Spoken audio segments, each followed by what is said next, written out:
Good evening and welcome to NTD News. I'm Stephania Cox. Here are today's top stories. 2 surprising exits of popular TV hosts and one CEO, all in less than 24 hours. Who's leaving and what we know so far about why. A lawyer for Hunter Biden pushes back against a former Trump aide and Representative Marjorie Taylor Greene. He's accusing both of them of wrongdoing with regard to the president's son. What's happening at the southern border and where it's expected to go from here. We'll bring you a national security expert's take. America sends its special forces to Sudan to evacuate people from the U.S. Embassy. What is the U.S. doing to help evacuate the thousands of American citizens who didn't work at the embassy? And the Chinese ambassador to France takes heat for a controversial comment. Find out what he said about former Soviet republics and how various nations are responding.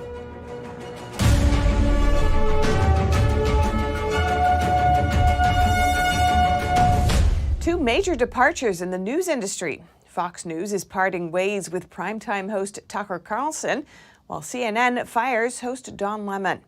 NTD's Iris Tao brings us more. And Tucker Carlson now out at Fox News. The network confirmed it on Monday morning, saying it's parting ways with its primetime host, whose show had been among the most popular in all of cable television, averaging more than 3 million viewers per episode. Here's Fox News' Harris Faulkner announcing it on air. Watch. We want to thank Tucker Carlson for his service to the network as a host and prior to that as a long-term contributor. In a statement, Fox News says Carlson's last show was on last Friday, but Carlson didn't seem to know that, or at least not on air. He said this at the end of his Friday show. And we'll be back on Monday. In the meantime, have the best weekend with the ones that you love, and we'll see you then. The New York Times, citing 2 unnamed sources, says Carlson was only informed of the change Monday morning. While it remains unclear why, the move comes just days after Fox News' parent company paid over $700 billion to settle a defamation lawsuit with Dominion voting system. And now some conservative politicians and commentators are applauding Carlson's work. But some liberal lawmakers cheer the fact that Carlson no longer has a primetime platform. All of this as Don Lemon, a primetime anchor for CNN, announced on the same day that he had been terminated without having spoken to CNN management. Meanwhile, CNN is now calling Lemon's claim inaccurate, saying he was offered an opportunity to meet with management. Reporting from Washington, D.C., Iris Tao, NTD News. And a lawyer for Hunter Biden is accusing multiple conservatives of wrongdoing with regard to the president's son. This just days after allegations that President Biden's campaign covered up the laptop story. NTD's Arian Pazdar has the latest. Hunter Biden attorney Abe Lowell is going on the offense to defend the president's son. He sent a letter about Congresswoman Marjorie Taylor Greene to the House Oversight Committee on Monday. Lowell calls Greene's statements about Hunter Biden a spray of shotgun pellets of personal vitriol. The letter also links videos in which the Congresswoman talked about Hunter Biden. He was engaged in an actual human trafficking ring, and he was paying a lot of money for it. Lowell says Greene's allegations aren't ethical and that none of these could possibly be deemed to be part of any legitimate legislative activity.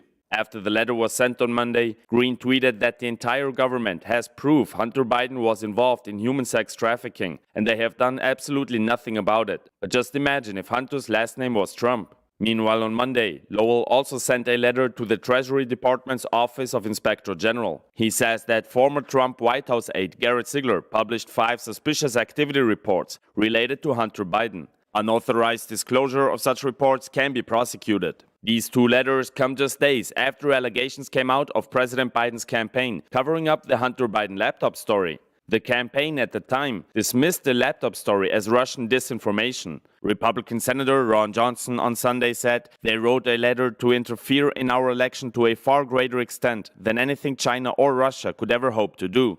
Arian Pastar, NTD News. Florida Governor Ron DeSantis is in Japan today. The potential Republican candidate spoke about the 2024 presidential election ahead of a meeting with the Japanese Prime Minister.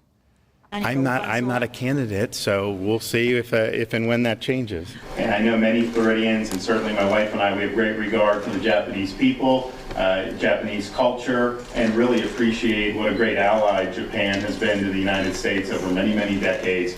And so we're excited to be here to be able to explore more relations with Florida and Japan. Japanese Prime Minister Fumio Kishida told DeSantis that Florida is one of the fastest growing states in the U.S. and that he's pleased that many Japanese enterprises are flourishing there. The trip to Japan is part of a 4-country trade mission. Some see it as an attempt by DeSantis to beef up his foreign policy credentials ahead of an official announcement that he will run for president in 2024. The Florida governor will head to South Korea, Israel, and Britain after leaving Japan. And thousands of migrants are now flocking north through Mexico, protesting immigration detention centers along the way. There's 3,000 people in this latest caravan, which is incidentally the same number of Border Patrol agents House Republicans aim to hire with a new bill this week. Here's NTD's Melina Wisecup with the latest on the border crisis.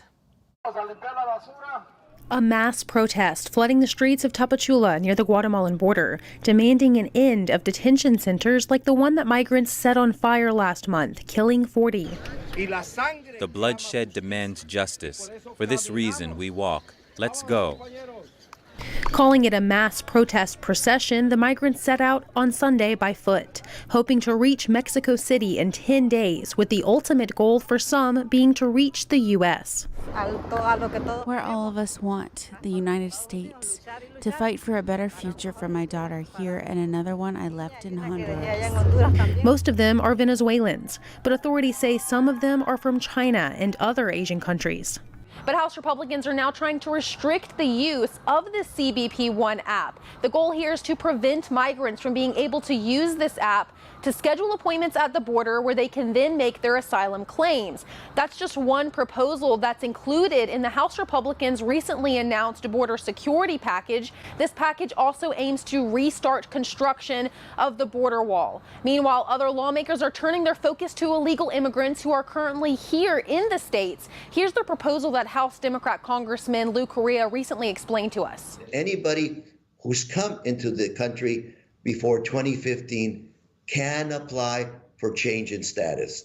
Again, it's about a 7-year lag, so that means anybody who's been here for at least 7, 8 years.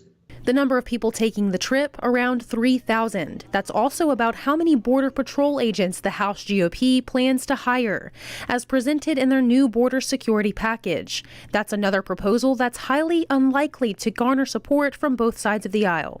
And instead of having a system of dialogue and compromise to try to reach consensus, we sit around throwing bombs at each other, and as a result, nothing gets done. House Republicans do aim to push this border security package through committee this week, and this has been a top priority for House Republicans. But considering the political polarization of this issue, as well as just the current makeup of the Democrat-controlled Senate, it will be tough for Republicans to push through any border security or immigration-related package through the finish line during this Congress. Reporting in Washington, D.C., Melina Wisecup, NTD News. And next, discussing his insights on the border, author and senior national security fellow at the Center for Immigration Studies, Todd Bensman. He was at the southern border recently, and I spoke with him earlier today. Todd, welcome. Thanks for coming on again. Now, you recently returned from the southern border. Can you tell us what you saw down there, and what's your sense of the state of things down there? Sure. I went to Juarez. I spent 4 days in the city right across from El Paso. That's the big Mexican city there. And what's happening there is that, hundreds and hundreds of immigrants every single day are arriving by freight train into the city from all parts of the world, coming through Tapachula in the southern part of Mexico. And they're coming because for two reasons. One is that they have heard correctly that the Americans are now letting them in to the United States on humanitarian permission slips if they cross illegally. These would be Venezuelans who previously were told, you can't come in this way, you have to apply on this CBP One app for a humanitarian parole. And if you try to come in over the border, then we will bar you for life for using that. And they're neither barring them for life nor anything else. They're just letting a great many of them into New Jersey and New York and Washington and Chicago, and then denying it. But by denying it, they're not turning off any of these immigrants because they have cell phones, and their cell phones are in communication with all the people in New Jersey who just got in this way. And so there is this mad rush to start, abandoning CBP-1 and crossing in the old-fashioned way, and it's working.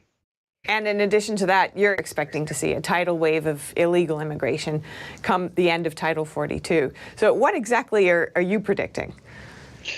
Well, as I wrote in the New York Post piece, the replacement plan for Title 42 is something called Title 8 expedited removal, with a few bells and whistle things on it.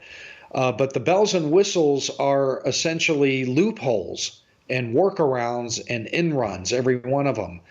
And for that reason, I predict that we will have a really significant flood of unaccompanied minors who are exempt from the new plan completely. We're taking them all in, and it says so. Families with small children will no longer be subject to Title 42. They'll get right in under the Flores loophole. Look it up, Flores settlement, Google that. That is it's a court order from 20 years ago that says we can't hold families for longer than 20 days. They all get in. And everybody else just has to say, I'm afraid to go back to Mexico, and they get in, or else they can appeal till the cows come home, and then they get in.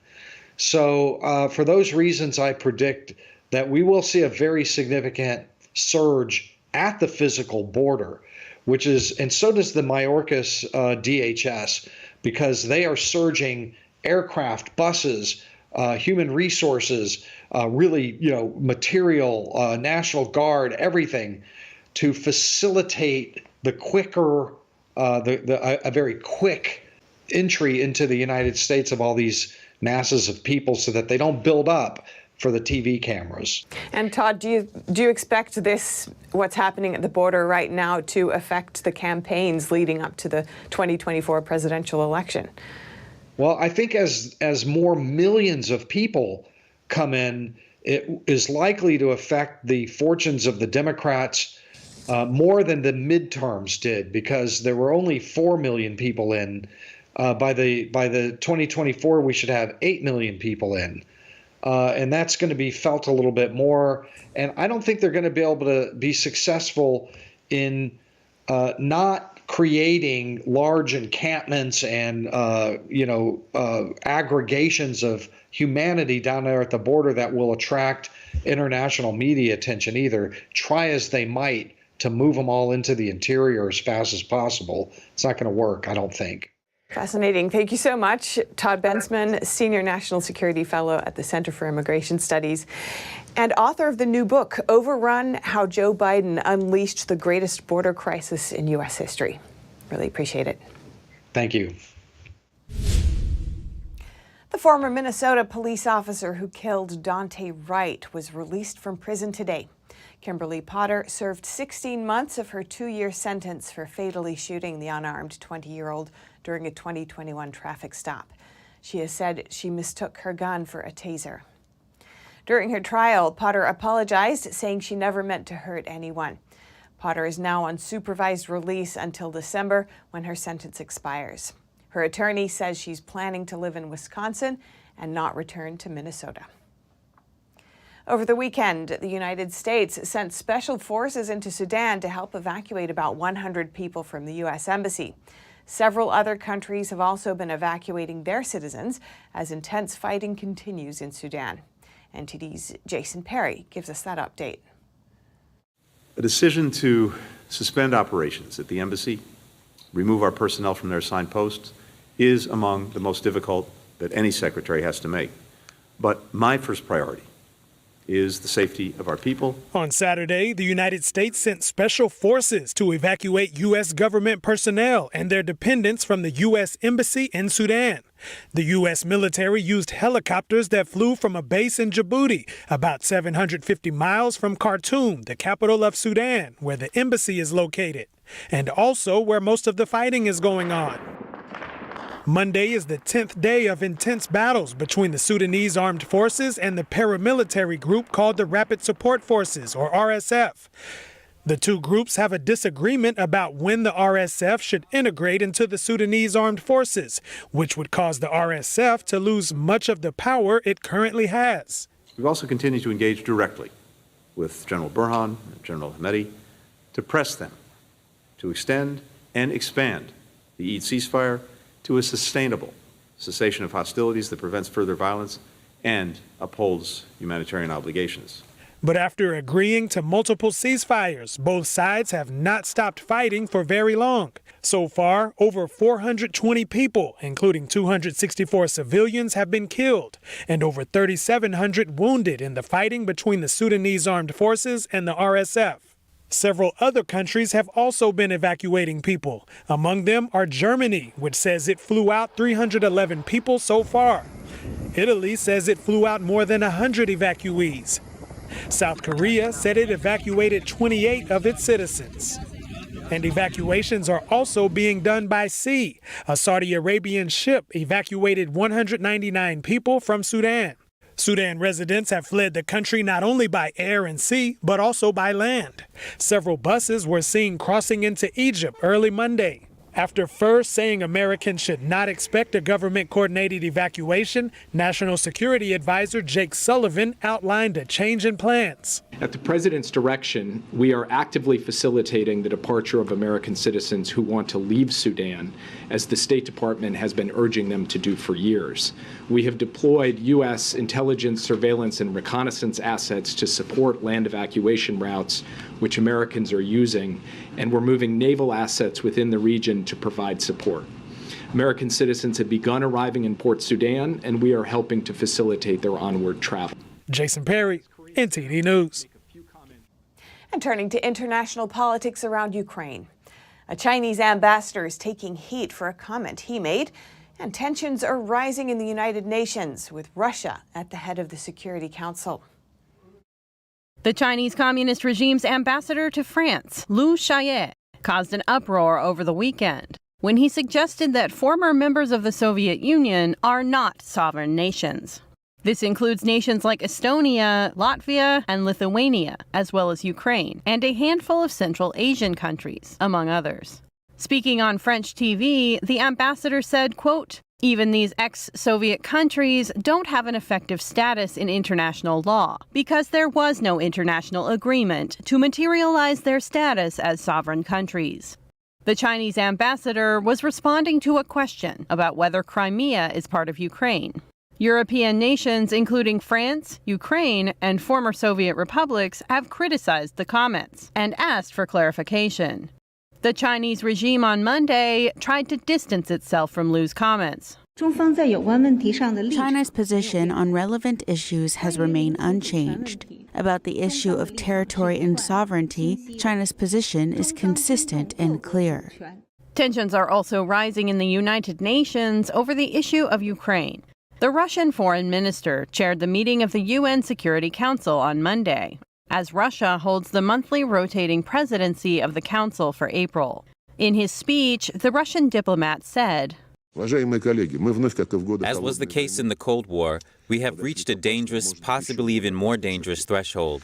The situation has been worsened by the loss of trust in multilateralism.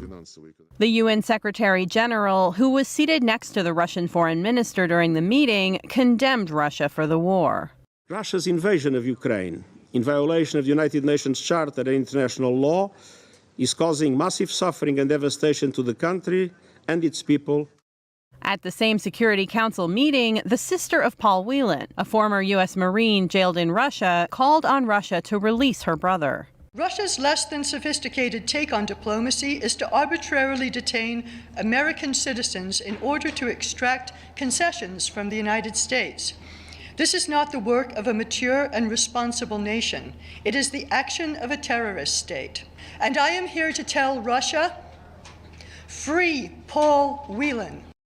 Russia and the UN are now working to discuss details of a Black Sea grain export deal. Russia has signaled that it will not allow the deal to continue beyond May 18th, while the UN Secretary General urged the deal to continue. China's ambassador to the UN also said China would like to see the Ukraine grain deal continue. China is the largest recipient of grains from Ukraine under the export deal. Reporting by Allison Lee, NTD News. Coming up, a stunning trade in the NFL has suddenly transformed the New York Jets from playoff doormats to Super Bowl contenders. And a spiritual group in California is commemorating the anniversary of a peaceful appeal in China. They still face persecution 20 years later. Stay tuned for more after this short break.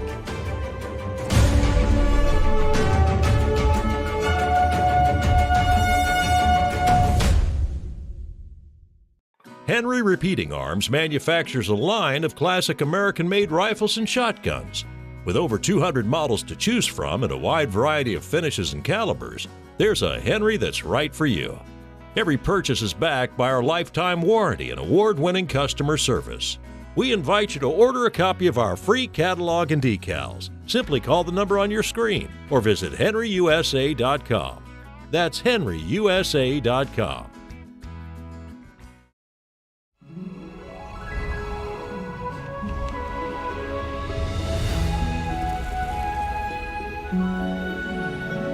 Miss NTD, the first NTD Global Chinese Beauty Pageant.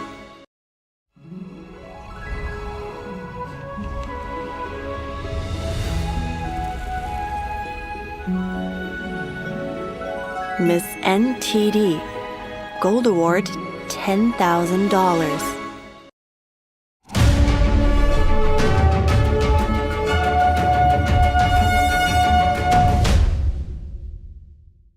And now to sports news. Here's NTD's Dave Martin with today's top stories. Thank you, Steph. Baseball Commissioner Rob Manfred said today he felt sorry for the fans in Oakland regarding the team's now impending move to Las Vegas. He also denied claims by Oakland's mayor that the team was using their negotiations as leverage to getting a new stadium built in Nevada.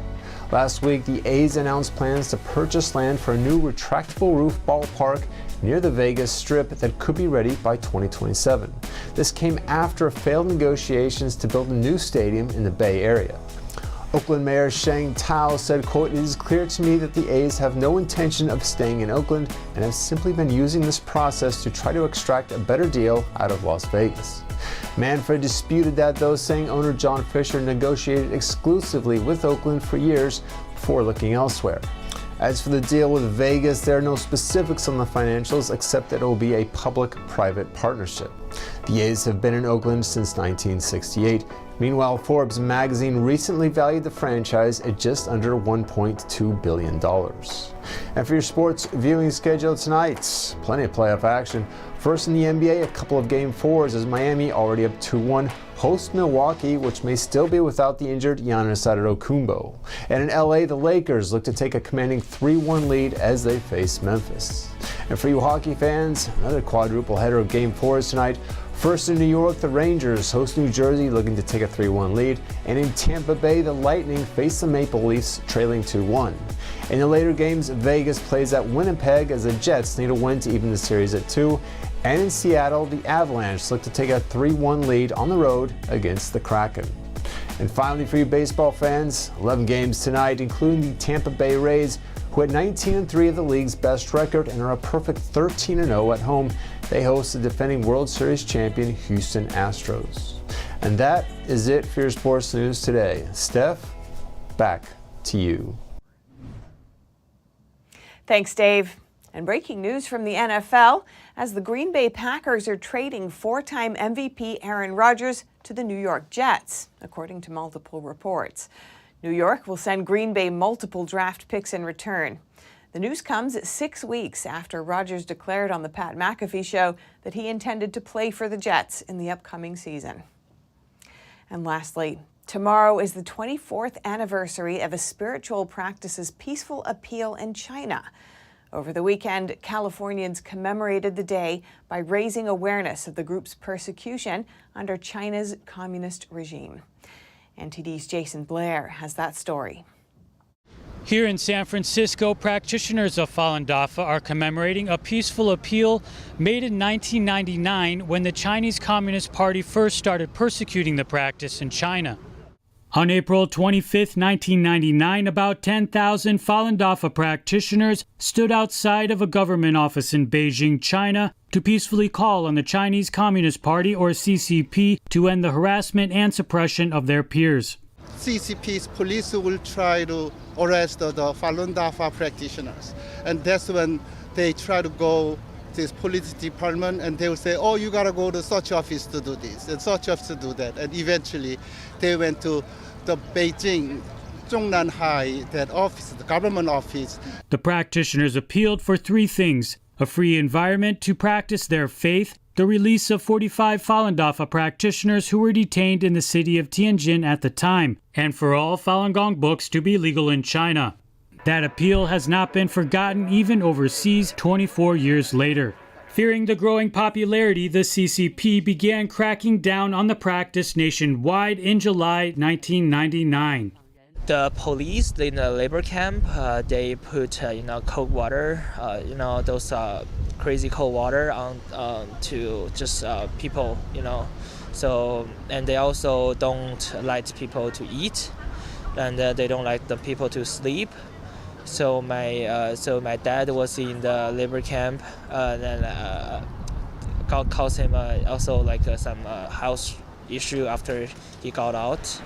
When Wei's father was released, his whole family was put under surveillance. Wei left China via a student visa and hasn't been back to see his family in 4 years. Despite the brutal persecution, people still choose to keep practicing because it brought many benefits. Falun Gong gained popularity during the 1990s. It features the core principles of truthfulness, compassion, and tolerance, along with meditative exercises. On Sunday night, Falun Dafa practitioners gathered outside of the San Francisco Chinese consulate for a candlelight vigil to commemorate those who died for their belief. We really speak up for the one that they can't speak up in China right now. And, we're just standing here holding the banner to let the people go pass by and the traffic so they see what's going on. Yeah. Similarly, Los Angeles practitioners held an event at the LA Chinese consulate. Jason Blair, NTD News, San Francisco. And that's all for today's news. Thanks for tuning in. I'm Stephanie Cox. Good night.